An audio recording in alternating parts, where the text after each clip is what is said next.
This is the Do This, Sell More show. I'm Dave Lorenzo, and on today's episode, we are talking about leadership and the culture of your organization. That's right, I have an author of a hot new book for you on leadership and how you, as a leader, can have an impact on your entire organization through your behavior. My guest today is Jeff Grimshaw, and he's the CEO of MG Strategy. He's worked with leaders for over 25 years, and we are going to pick his brain today on how leadership impacts the culture of your organization. And one of the things I find absolutely fascinating is that your behavior informs your culture. It informs the culture of your organization, and we're going to get into that in detail today. Let me tell you about Jeff. So Jeff has been doing this for over 25 years, working with leaders of some of the finest organizations in the world. He's been published in Chief Executive Officer Magazine, Chief Learning Officer Magazine, Strategy and Leadership.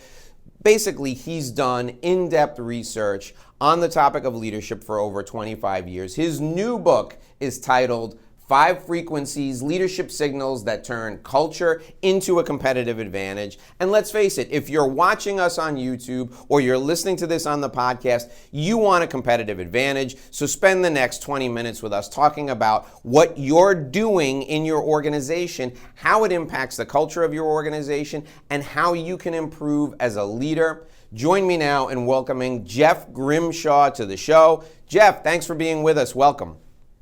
Thank you so much, Dave. Thanks. I'm happy to be here. Very happy to be here. Okay, Jeff, so tell us about the new book. This is your second book. What inspired you to write the book, and tell us about the reason behind you putting this 25 years worth of experience onto paper? Great. Well, the main reason to write the book is because we found ourselves sitting on a big pile of data that we thought would be useful to a lot of people. The business that we do, we spend most of our day helping clients measure and manage their culture. So we help organizations figure out their desired state culture and the culture that gives them a source of competitive advantage. What do their people consistently know and understand? You know, what's in their heads? What do they feel or believe in their hearts? And then what do they do with their hands? Hearts, minds, and hands. And we help organizations get really clear on that desired state culture. Again, the culture that provides them a source of competitive advantage. And then we help them close the gap between the culture they have and the culture they need. And one thing that became very clear some years ago was that the leaders who were really effective at closing the gap between current and desired state culture, producing the culture that gave them a source of competitive advantage, was that they were transmitting consistent and strong signals across what we call 5 frequencies. Leaders are sending these signals all the time, but the leaders who have great cultures are sending these signals very consistently, very deliberately, and again, just consistently over time. And that's how they get the culture that's a source of competitive advantage. So we wanted to share the good word.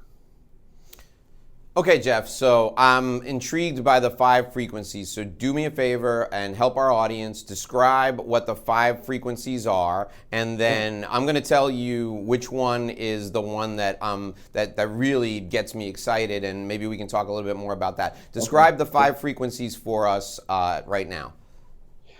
If you lead people, you are creating culture with the signals that you broadcast on 5 frequencies.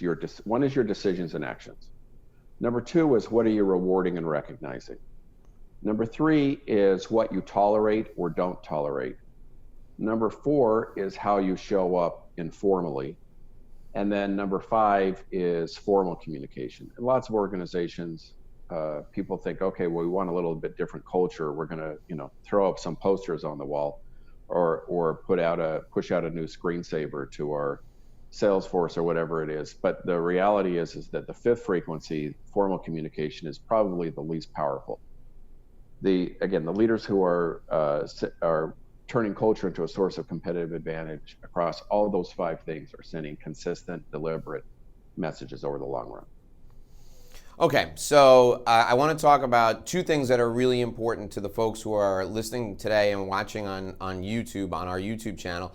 The first thing is rewards and recognition. When you have an entrepreneurial business, like most of the folks who are listening or watching, or when you're the leader of a sales organization, rewards and recognition are something that's kind of weaved into pretty much everything you do.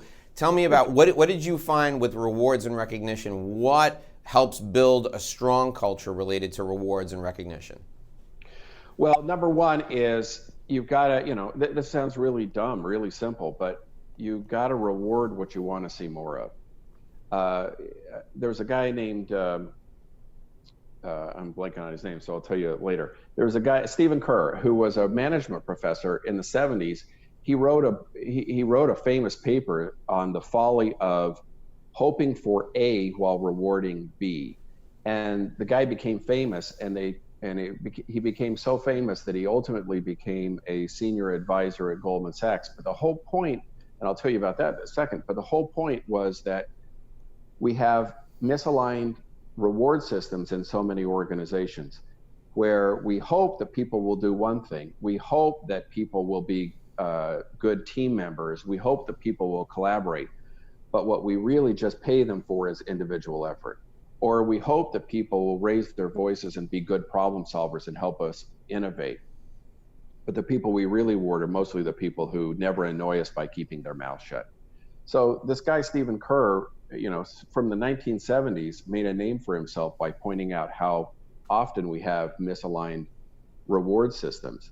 He actually was a senior advisor at Goldman Sachs at the same time that misaligned reward systems at Goldman Sachs helped contribute, along with misaligned reward systems across Wall Street, contributed to the financial crisis 12 years ago. And Goldman Sachs, when they were paying back their $10 billion government bailout, said, we screwed up, like everybody else on Wall Street, we screwed up our compensation systems.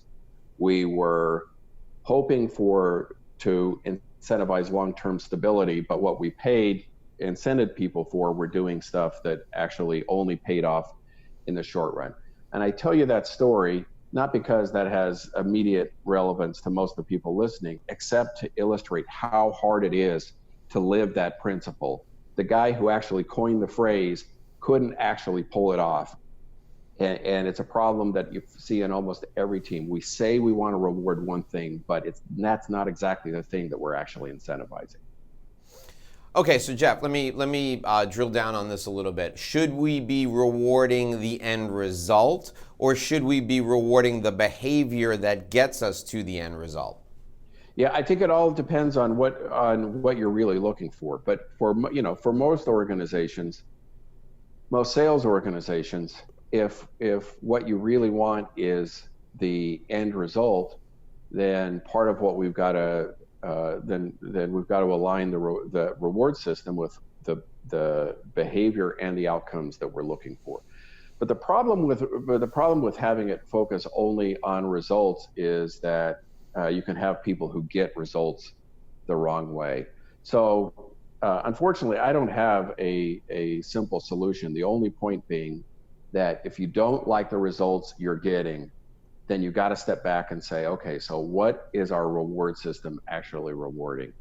What are we incentivizing? And if we say that that's not exactly what we want, then we need to look for some tweaks to it. Okay, terrific.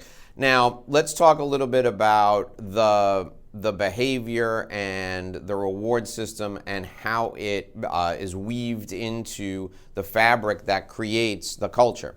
And right. Help me with the concept that you described, that it's I hope I'm characterizing this right, that it's binary, right? It's either growing and improving, or it's decaying and it's becoming weaker. So talk to me about how the reward system helps to be kind of the connective tissue to keep that fabric together. Yeah, I mean, we have seen this time after time, is that there are not a lot of cultures that have only a neutral influence on business results. In most organizations, you can identify pretty quickly that the culture is either an asset, it is helping to drive performance, it is helping to retain and motivate A players, or it's doing the opposite. Rarely is the culture a neutral factor. So you got to declare for it. I mean, either it's something you're going to care about and cultivate, or it's not. One of the other things that's become really clear in the last 10 or 15 years through neuroscience and behavioral economics is that human beings are emotional creatures. That, in fact, Daniel Kahneman, who won the Nobel Prize for economics in 2002, was a guy who actually never took an economics course in his life. He had a psychology background. And he sort of turned the field of economics on its ear by pointing out that we don't make any decisions. We make very few decisions as human beings that are not where our calculations for what counts as our best interest are not run through emotional algorithms. In other words, we use emotional algorithms to decide what we want to do. So part of the practical takeaway is that you've got to take into account the emotional rewards that you're providing people. Money's really important. Money's really important for everybody. But in great cultures, money's not the only thing. The part of what we are managing for our performers is their emotional experience, because what Daniel Kahneman found is that if you're not managing the emotional experience, you're not managing incentives for human beings in the way that incentives are actually mentally processed. All right, so I want to make sure that I understand, and I want to make sure that that the message comes through loud and clear, as long as I have it correct. So in a sales organization, in an organization that is in growth mode, in an organization that rewards growth, not only is the financial compensation important, but bringing the person who's number one for the month up in the front of the room, shaking their hand in front of their peers, patting them on the back, and asking them to describe what they did to get there is probably just as important, if not more important, than the money they get in their paycheck. Is that, if I'm understanding that correctly, is that what is that what you're talking about? Yeah, that's a great example. Yeah, absolutely.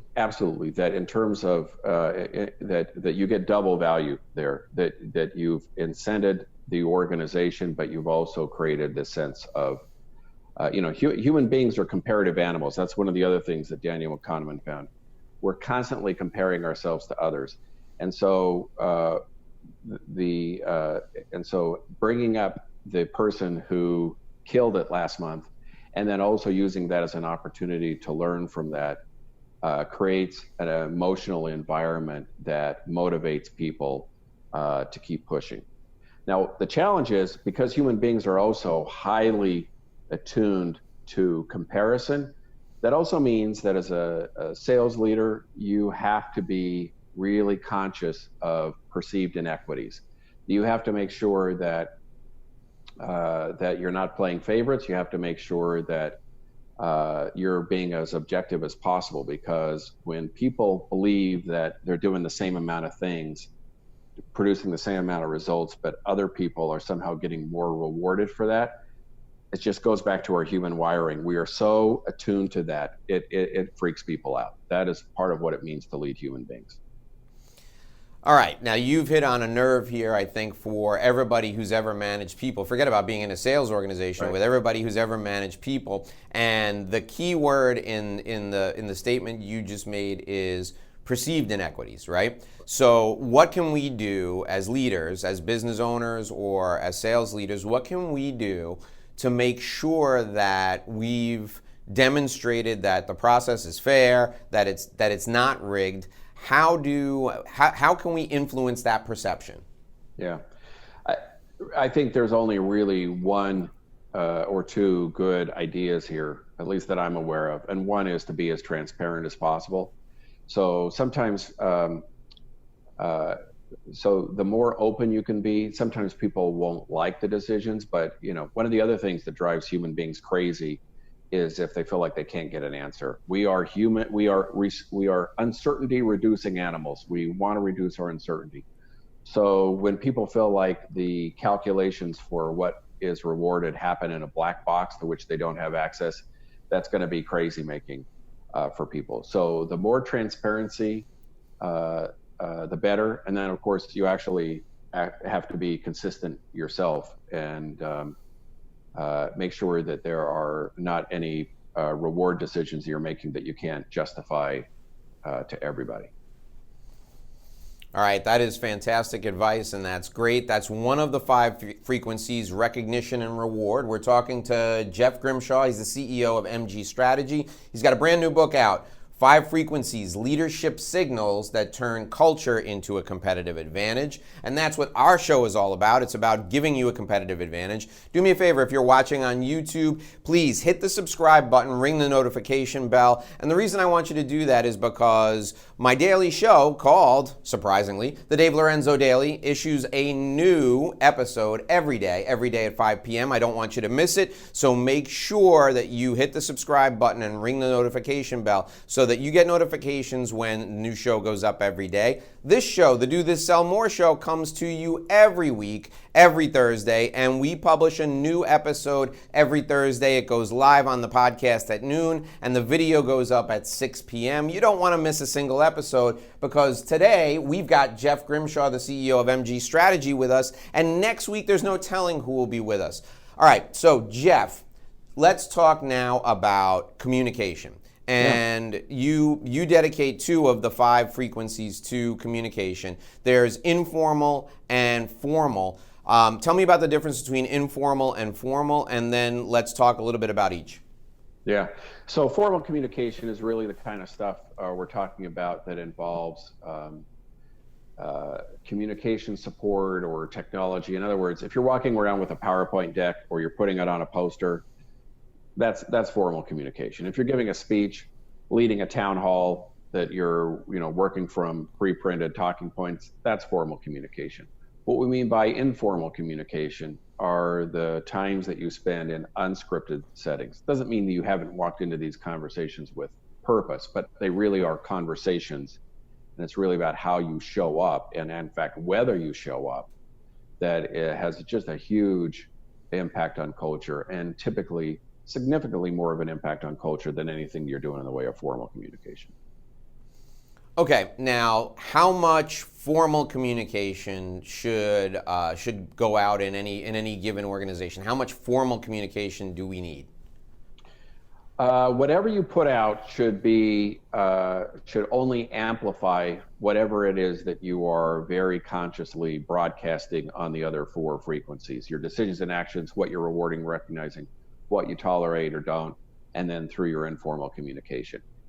Anything that you put out on formal communication through that 5th frequency that isn't amplifying the other 4 frequencies is either going to be ignored or it's just going to be ridiculed, because people will see how it's disconnected or divorced from the cultural reality that you're creating through the other 4 frequencies. So I'm not telling you to spend less money or time on formal communication, but maybe you should.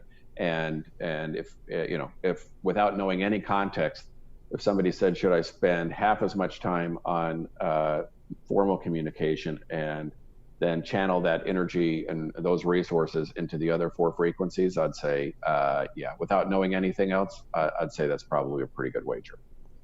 Yeah, that's completely in alignment with what I talk with clients about. My feeling is this. You just validated it for me. Your formal communication is simply an opportunity for you to make a mistake unless you're a great communicator. So if you want to have a monthly meeting, make it as brief a monthly meeting as possible. Get your message aligned with everything else that's going on in your business. Rehearse the message that you're going to deliver and let people get back out and do what they do best. Because the opportunity that you're in front of them is an opportunity for what we talked about in the first place: recognition and rewarding employees, describing really effective behavior and helping them see that behavior so they can model it, and then sharing any new updates. It's an opportunity to be transparent. But if you're hoping to deliver some sort of groundbreaking, earth-shattering new message, you're really betting heavily on an opportunity that's probably not going to deliver what you want it to deliver. So I'm with you that minimizing that time that people are investing in that formal communication is probably best, and it serves only to reinforce what you're already doing. All right, so let's talk about what I really love from the 5 frequencies, and that's how the informal communication has a tremendous impact on the culture. Tell us about the informal communication and the impact it has on the culture. A mentor of mine, a guy named Greg Barron, has this phrase, and the phrase is, everything that happens in an organization happens in or because of a conversation. And that applies to a lot of things. I mean, it also applies to making a sale. Typically anything that happens in a sale happens in or because of a conversation. Applies to your family. Anything that happens in your family happens in or because of a conversation. In your organization, in your team, it's certainly true. Everything that happens, it happens in or because of a conversation. And so if you want to make things different, if you want to have a competitive advantage, if you want to do anything differently, any different results, you got to say, okay, well, if everything happens in or because of a conversation, how do I change the conversation? And what does that mean in terms of how I show up informally in unscripted settings? And in a lot of cases, that starts with just showing up, period. What does it mean to show up for your people? What does it mean to figure out how to have the conversations with them that are meaningful, but actually don't take up a ton of time? And what does it mean to show up in a way where you're just as focused on listening to what's going on for them as you are about telling them the 17 things that you've been compiling on your list? So there's a lot to it, but that's a big, big part of it, is showing up and being in a mode where you are listening as much as you're talking. So Jeff, let's talk about behavior, and let's talk about what I do when I'm walking around as a sales leader, or what I do when I'm hanging out with my team at the water cooler, or just standing around the office talking about how the day is going to go. Let's talk about how that behavior is important for the culture, and is that reinforcement, or am I breaking new ground there? Let's talk a little bit about that. Yeah, I think just going back to the way the human brain works, evolutionary biologists believe that we are constantly filtering for who's in our tribe and who's outside of our tribe, and that we have more trust for people who are in our tribe. We can let down our defenses. And that's actually really good for people to let down their defenses and feel vulnerable, be willing to be vulnerable, because we only learn, we only get better, we can only figure out ways to get smarter and develop more of a competitive advantage if we are willing to feel a little bit vulnerable, if we trust the people we're around with them. But getting people to trust you, getting the people to believe that you are in tribe with them, if you will, doesn't necessarily mean that you just hang out with them and tell dirty jokes and talk about drinking. Although I'm not saying that that's verboten or anything. But it is really more about being in a mode of operation where people go, you know what, if I made a mistake, I can talk to my boss about it. If something didn't go right, or I got an idea, I can speak up and suggest it, and he's not going to take me out at the knees because he gets defensive about it. Those are really the kinds of conversations where people can feel like we are an organization. We're a culture where we reserve the right to get smarter. We're an organization where we treat mistakes as intellectual capital. We are an organization where when something goes bad, we don't look for who to blame, but we look for what's wrong with the process that we can fix. Those are the kinds of, if you can lead those kind of conversations, that will fast track you to a place where people feel like you are in tribe, they can trust you, and you can turn that trust into ideas and speed that produce competitive advantage. Something really important that I want to highlight with what you said there. You said when something goes wrong, we look for the flaw in the process and we look to fix the process rather than to lay blame at the feet of the individual. And I think I love that concept, and I love the idea of starting an analysis with let's look at the process, and let's see if the process had a breakdown somewhere. Let's see if we need to improve the process, and what that does for you as the leader of a business, what that does for you as somebody who's trying to move a team forward, is it says, okay, first thing we're going to do is we're going to look at the process. And when we check out the process, if the process checks out 100% and it worked really well, you turn to the other person and you say, where do you think we could have done better here? That leaves them no place else to go but with their own performance generally. Right. So Right. it takes the accountability and it puts it squarely where it belongs, and it allows them, they can't improve until they realize where the mistake was made. Am I getting that right, Jeff? Yeah, but yes, there's an acronym, DAWA, and it stands for Don't Ask Who, Ask Why. And I got this from Jack Brennan, the CEO of Vanguard, a number of years ago. And his whole point was, if you point a finger at people and you say, you screwed up, or even tell me why you screwed up, people get defensive. And then, because humans are really defensive, we wouldn't have survived as a species if we weren't really good at defensive. It pushes people into excuse-making mode. But if you don't say who screwed this up, but you say, why did we screw this up? It creates a mindset where people are more likely that instead of pointing fingers at one another and making excuses, are actually going to work on fixing the process and solving the problem. Okay, that's great. I appreciate that. Thanks. So, Jeff, tell me a little bit now about, and for the folks who are listening, for their benefit, for my benefit, tell me the difference between leadership and management, because so often I hear people use these terms interchangeably and they're not. So what's the difference between leadership and management? Yeah, well, I think you lead people and I think you manage systems and processes. And I think one of the, leadership is, in my definition, it's about working with and through others to get things done. And I know that one of the challenges for people who, sometimes organizations, as you said to me, as you've observed to me, Dave, is that people take the top producer and make them the lead of the sales organization. And sometimes that has mixed results. Real quick story that I use a lot. It has a lot of application. There's a traveler on an important journey, and he comes to a raging river and he says, there's no way to get across this raging river. And then he sees a raft, a rickety old raft over in the brush, and he says, I don't have any choice. I got to continue on my journey. So he takes pulls out this raft and shoves it in the water, and, sketchy, but unbelievably, the rickety raft helps him get to the other side. And he says, on this important journey, who knows when I'm going to come to another raging river? So he throws this huge old raft on his back and continues on the journey. And he comes across other travelers who are like, dude, what's up with the raft? He's like, you don't understand. If it wasn't for this raft, I wouldn't be where I am today. I can't put down the raft. And he's right.